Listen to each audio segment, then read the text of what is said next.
Le bon samaritain était au volant de cette voiture devenue un tas de ferraille. Il s'est arrêté pour venir en aide au conducteur de la voiture grise qui avait perdu le contrôle.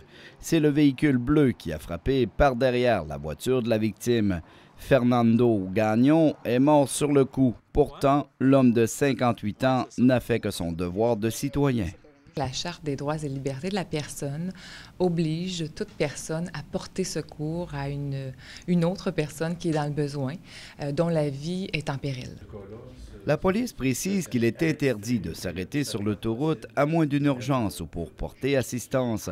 Mais encore faut-il le faire de façon sécuritaire.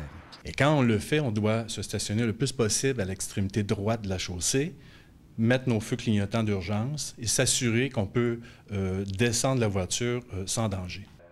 Cette paramédic souligne qu'il est important d'aider une personne en détresse, mais pas au point de mettre sa propre vie en danger.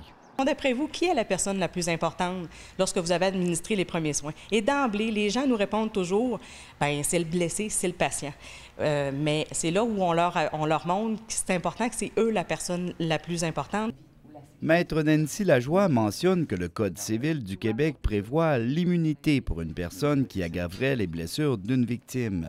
À moins d'avoir agi de façon intentionnelle pour causer ou pour empirer la situation de quelqu'un, le bon samaritain, si on veut, a une défense là, sur les gestes qu'il a posés. Il y a toutefois une différence et ce sont des spécialistes qui prodiguent les premiers soins.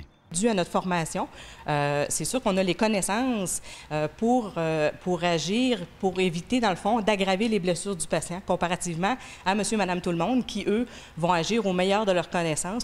La chose la plus importante dans cette histoire, c'est que peu importe votre formation, peu importe vos connaissances, peu importe vos raisons, vous devez, au minimum, composer le 911.